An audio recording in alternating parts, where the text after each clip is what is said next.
वार्तांपासून ते राजकारणापर्यंत प्रत्येक घडामोडीवर बारीक नजर ठेवणारा तुमचा हक्काचा लोकल न्यूज प्लॅटफॉर्म ठाणे दर्पण, ठाण्याचं खरं प्रतिबिंब.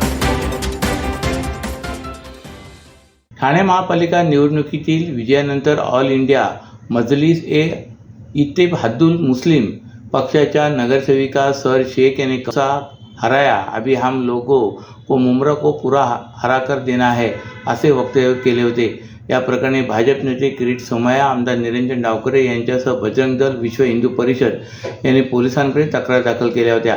यानंतर पोलिसांनी केलेल्या चौकशी दरम्यान सर शेखने माफीनामा लिहून दिला असून त्याबाबत पोलिसांनी तक्रारदारांना लेखी कळवले. माफीनामा स्वीकारल्यानंतर हे प्रकरण दप्तरी नोंदवण्यात आले. मुंब्रा शहरातून MIM पक्षाकडून नगरसेवक म्हणून निवडून आलेल्या सहर युनूस शेख या चांगल्या चर्चेत आल्यात. सहर शेख यांच्यासह MIMचे 5 नगरसेवक निवडून आल्याने राष्ट्रवादीचे आमदार जितेंद्र आव्हाड यांना हा धक्का मानला जातोय. या विजयानंतर भाषण करताना शेख यांनी कैसा हराया, अभी हम लोगों को मुमरा को पूरा हरा कर देना है असे वक्तव्य करत आव्हाडांना डिवचले होते. त्यांच्या भाषणावर सर्वत्र विविध प्रतिक्रिया उमटत आहेत. या प्रकरणी भाजप नेते किरीट सोमय्या, आमदार डावखरे यांच्यासह बजरंग दल व विश्व हिंदू परिषद यांनी पोलिसांकडे तक्रारी दाखल केल्या होत्या. यानंतर पोलिसांनी सहर शेख यांना नोटीस बजावली, त्यामुळे त्यांच्या अडचणीत वाढ झाली होती. भाजप नेते किरीट सोमय्या यांनी मुंब्रा पोलीस ठाण्याचे वरिष्ठ पोलीस निरीक्षक अनिल शिंदे यांची भेट घेऊन चौकशीबाबत विचारणा केली. त्यावेळी शिंदे यांनी सहर शेखच्या चौकशीचा अहवाल सादर केला. अभी हम लोगों को मुमरा को पूरा हरा कर देना है या वक्तव्याबद्दल तिने 23 जानेवारी 2026 रोजी माफीनामा दिलाय असे शिंदे यांनी लिखित स्वरूपात दिले. प्रताप सरनाईक फाउंडेशन व परिवहन मंत्री प्रताप सरनाईक यांच्या मार्गदर्शनाखाली 11व्या विहंग संस्कृती आर्ट फेस्टिवल 2026चे आयोजन 6 ते 9 फेब्रुवारी 2026 दरम्यान ठाण्याच्या उपवन तलाव येथे संपन्न होणार आहे. यंदाचा हा महोत्सव हा वारी या संकल्पनेवर आधारित असणार असून 4 दिवस चालणाऱ्या या महोत्सवात भव्य दिव्य सांस्कृतिक उत्सव व विविध सांस्कृतिक कार्यक्रमाची रेलचेल रसिक प्रेक्षकांना अनुभवता येणार आहे. कला, संगीत, नृत्य असा अनोखा संगम या महोत्सवामध्ये रंगणार आहे. या महोत्सवाचे उद्घाटन शुक्रवार दिनांक 6 फेब्रुवारी 2026 रोजी सायंकाळी शिवसेना मुख्य नेते व महाराष्ट्र राज्याचे उपमुख्यमंत्री एकनाथ शिंदे तसेच कार्यक्रमाचे आयोजक महाराष्ट्र राज्याचे परिवहन मंत्री प्रताप सरनाईक, खासदार नरेश म्हस्के यांच्या उपस्थितीत पार पडणार आहे. या महोत्सवाच्या उद्घाटन सोहळ्यानिमित्ताने शालेय विद्यार्थ्यांचे व सामाजिक संस्थांचे विविध आध्यात्मिक, धार्मिक व सामाजिक विषयांवर संचलन होणार आहे. या महोत्सवाच्या पहिल्या दिवशी प्रसिद्ध गायक पंडित आनंद भाटे यांच्या आनंदवारी या भक्तिमय कार्यक्रमाचे आयोजन होणार आहे. तर दुसऱ्या दिवशी उस्ताद मीर मुख्तियार अली व जयश्री भूमकर, संगीता शंकर व त्यांची कन्या वेदांत जामगावकर, ऋषिका खोत, शिवरंजनी संस्था यांचे भक्ती संध्या हा कार्यक्रम पार पडणार आहे. तर 7 फेब्रुवारी रोजी सुप्रसिद्ध गायक आनंद व आदर्श शिंदे यांचा कार्यक्रम होणार आहे. तर 8 फेब्रुवारी रोजी गायक शान यांचा कार्यक्रम होईल. तर 9 फेब्रुवारी रोजी कवी व अभिनेता शैलेश लोढा यांचे कवी संमेलन पार पडणार आहे. अशी माहिती आयोजित पत्रकार परिषदेत महोत्सवाचे आयोजक परिवहन मंत्री प्रताप सरनाईक यांनी दिले. ठाणे महापालिका कर्मचाऱ्यांच्या वारसांची सर्व अनुकंप प्रकरणे फेब्रुवारीपर्यंत मार्गी लागणार असल्याची माहिती आमदार संजय केळकर यांनी जनसेवकांचा जनसंवाद या कार्यक्रमात दिले. निवडणुकीनंतर पुन्हा एकदा जनसेवकांचा जनसंवाद हा कार्यक्रम सुरू झाला असून खोपड येथील भाजप कार्यालयात झालेल्या 81व्या उपक्रमात ठाण्यासह बदलापूर, भिवंडी आदी भागातूनही नागरिक तक्रारी घेऊन आले होते. यावेळी माध्यमांशी बोलताना श्री केळकर म्हणाले, महापालिका कर्मचाऱ्यांची अनुकंप प्रकरणे प्रशासनाच्या दिरंगाईमुळे रखडलीत. 2006 साली एका महिला कर्मचाऱ्याचा अपघात मृत्यू झाला. त्यानंतर आज गाय त्यांच्या वारसाला अनुकंप तत्वावर नोकरी मिळाली नाही. तर करोना काळात मृत्यू पावलेल्या 2 कर्मचाऱ्यांच्या वारसांची प्रकरणे लाल फितीत अडकून पडलीत. याबाबत प्रशासनाची सातत्याने पाठपुरावा केल्यानंतर फेब्रुवारीपर्यंत रखडलेली 50 प्रकरणे मार्गी लावण्यात येतील अशी कबुली अधिकाऱ्यांनी दिल्याची माहिती केळकर यांनी दिली.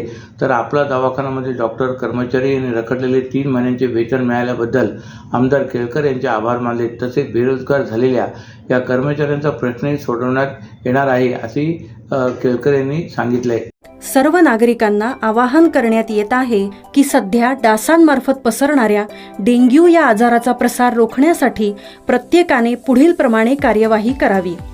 डेंग्यू आजार एडिस इजिप्ती हा डास चावल्याने होतो. या डासांची पैदास साचलेल्या किंवा साचवलेल्या स्वच्छ पाण्यामध्ये होते. 8 दिवसांपेक्षा जास्त दिवस पाणी उघडे व साचून राहिल्यास त्यात डास अंडी घालतात. अंड्यांच्या अळ्या तयार होऊन पुढे डास तयार होतात. यासाठी आपल्या घरातील पाणी साठे उदाहरणार्थ बॅरल्स, पिंपे, टाक्या, हौद, रांजणे इत्यादी दर आठवड्याला रिकामे करून घासून पुसून कोरडे करून पुन्हा भरावे. 1 दिवस कोरडा दिवस म्हणून पाळावा. पाणी साठ्यांना घट्ट झाकणे बसवावीत किंवा जुनी साडी, चादर, धोतर यांनी बांधून झाकून ठेवावीत, म्हणजे डास त्यात जाऊन अंडी घालणार नाहीत. घराच्या गच्चीवर, आजूबाजूला, अंगणात कोठेही पाणी साचू देऊ नये. भंगार सामान उघड्यावर टाकू नये. उदाहरणार्थ टायर्स, प्लास्टिक सामान, कुंड्या, टाकाऊ वस्तू इत्यादी. अशा सामानात पावसाचे पाणी साठून त्यात डेंग्यूच्या डासांची पैदास होते. घरातील कूलर्स, फ्रीजच्या पाठीमागील ट्रे हे देखील वेळोवेळी कोरडे करावेत. लक्षात ठेवा, नुसत्या फवारणीने डास घनता कमी होत नाही, तर त्यासाठी डास पैदास ठिकाणे नष्ट करणे ही आपल्या सर्वांची जबाबदारी आहे. कोणताही ताप अंगावर न काढता जवळच्या शासकीय रुग्णालयात मोफत औषधोपचार घ्या. अशा प्रकारे नागरिकांनी सहकार्य केल्यास डेंग्यूचा प्रसार रोखणे सहज शक्य आहे. मराठी अस्मिता, हिंदुत्व आणि अन्यायाविरुद्ध निर्भीडपणे उभं राहण्याची प्रेरणा देणारे हिंदू हृदय सम्राट शिवसेना प्रमुख बाळासाहेब ठाकरे यांच्या 100व्या जयंतीनिमित्त ठाण्यात बाळासाहेब ठाकरे यांच्या प्रतिमेचे मनोभावे पूजन करून विनम्र अभिवादन करण्यात आले. तसेच ठाणे महानगरपालिका सार्वत्रिक निवडणुकीत शिवसेनेला मिळालेला विजय त्यांना समर्पित करून त्यांच्या स्वप्नातील सक्षम, विकसित आणि लोकाभिमुख ठाणे घडवण्यासाठी शिवसेना सदैव कटिबद्ध राहील असा निर्धार यावेळी सर्व शिवसैनिकांनी व्यक्त केला आहे. यावेळी खासदार व जिल्हाप्रमुख नरेश म्हस्के, माजी आमदार रवींद्र फाटक, शिवसेना सचिव नगरसेवक राम रेपाळे, महिला आघाडी जिल्हा संघटक माजी महापौर मीनाक्षी शिंदे, शिवसेना ठाणे शहर विधानसभा क्षेत्रप्रमुख हेमंत पवार, ज्येष्ठ शिवसैनिक विलास जोशी, माजी उपमहापौर व नगरसेवक रमाकांत मडवी, माजी महापौर राजेंद्र साप्ते, शिवसेना गटनेते व नगरसेवक पवन कदम, नगरसेवक व राजेंद्र फाटक, नगरसेवक सुधीर कोकाटे, नगरसेवक गणेश कांबळे, लोकसभा सचिव बाळा गवत, ठाणे शहर विधानसभा समन्वयक प्रकाश पायरे, राजेश तावडे, ठाण्यातील शिवसेनेचे सर्व पदाधिकारी, नगरसेवक व शिवसैनिक मोठ्या संख्येने यावेळी उपस्थित होते. न्यायप्रिय व्यक्ती देशाच्या सर्वोच्च पदावर असतील तोपर्यंत आपल्या संविधानाला आणि लोकशाहीला कोणताही धोका नाही, असे प्रतिपादन उपमुख्यमंत्री एकनाथ शिंदे यांनी केले. भारताचे सरन्यायाधीश न्यायमूर्ती सूर्यकांत यांच्या सन्मानार्थ मुंबई उच्च न्यायालयात आयोजित भव्य सत्कार सोहळा उपमुख्यमंत्री एकनाथ शिंदे यांच्या उपस्थितीत पार पडला. त्यावेळी ते बोलत होते. आधी अवघा 9% असलेला महाराष्ट्राचा दोष सिद्धी दर आज 45% पोहोचला आहे आणि तो 60% नेण्यासाठी सरकार प्रयत्नशील आहे. सर्वसामान्यांना न्याय मिळण्यासाठी पायाभूत सुविधांवर भर देण्यात येत आहे, असेही शिंदे म्हणाले. याचवेळी कोल्हापूरच्या बहुप्रतीक्षित सर्किट बेंचला त्यांच्या कार्यकाळातच पूर्ण बेंचचा दर्जा देण्याची विनंती त्यांनी सरन्यायाधीशांकडे केले.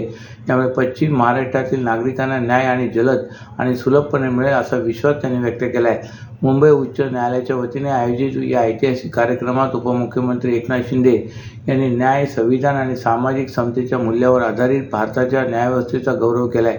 न्यायमूर्ती सूर्यकांत यांचे कार्य सूर्याप्रमाणे प्रकाशमान असून सामान्य नागरिकांना न्यायाची ऊर्जा देणारे आहे, असे गौरवोद्गारही त्यांनी काढले. अशाच नव्या आणि ताज्या बातम्यांसाठी ठाणे दर्पणच्या पेजला लाईक करा आणि फॉलो करायला विसरू नका.